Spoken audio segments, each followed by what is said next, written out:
Euphoria is a provocative teen drama that was released by HBO in 2019. The show captured audiences' attention through its bold depiction of teenagers in today's society.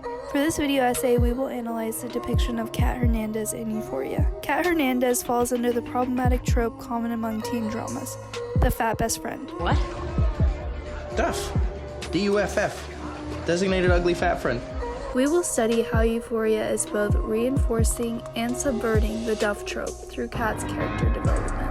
The entertainment industry often utilizes the trope of the female fat best friend. She is placed in contrast to her straight, white, thin, and unbelievably attractive best friend, the embodiment of emphasized femininity. Our DUFF is often a source of so-called comedic relief that the other characters target to make cheap jokes. Her character also gets completely desexualized. London film scholar Barbara Plotz states in her book, Fat on Film, that despite the recent sexual revolution that set out to empower women to embrace their sexuality, women who do not fit within the stereotypical barriers of femininity are rarely allowed sexual desires in the media and are often mocked for their sexual activity. Euphoria sets up Kat Hernandez's initial presentation and backstory to closely follow the conventions of the DUFF trope. Kat was initially an unconfident, conservatively dressed virgin with a low self-worth, whereas the other girls who are conventionally attractive and thin say they're worth $1 million.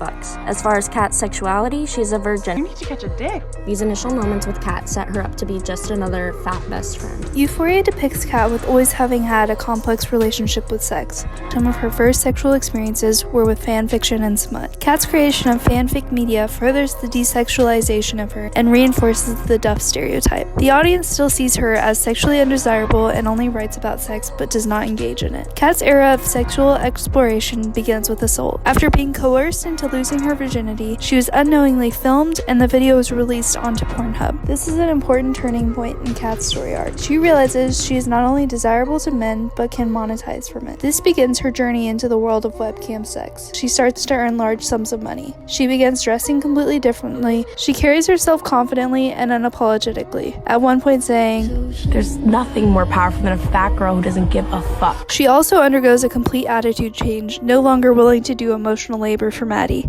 Maddie, ever since I've met you, all you talk about is yourself, your clothes, your boyfriends, whatever superficial shit you think is so fucking important. Sorry, I'm no longer interested. From the sexual acts Kat engages in on camera and in real life, we get a sense that she doesn't find pleasure in sex, but power. We see this as a manifestation of the anger that developed from years of internalizing the male gaze. She began to see sex as a way to overpower men. Kat's character development can be seen as empowering for many viewers, but it is equally problematic. Kat's transformation definitely subverts the DUFF trope, but at the end of the day, Kat is legally a minor. This means she is engaging in legally non-consensual sexual activities with the men she cams for. Kat is a victim in this story. While she has become empowered through sexual liberation, she is simultaneously a victim of sexual violence, an important viewpoint Euphoria fails to address. While HBO intended for Euphoria to be a show for adults, it is also popularly consumed by teens. This can be harmful to teenage audiences by glamorizing this kind of sexual abuse. In an article titled From Sex to Sexuality, Exposing the Heterosexual Script on Primetime Network Television, the impact of television on teens is emphasized when they say, the heterosexual script is a form of sexual content that saturates television programs targeting teens. But adolescents who are engaging in their first relational and sexual experiences may seek such scripts that orient them to how boys, men, and girls and women think, feel, and behave in relationships, until they develop a body of experiences of their own. This article explains how teenagers are an impressionable audience and that depictions like these can affect our own sexual experiences.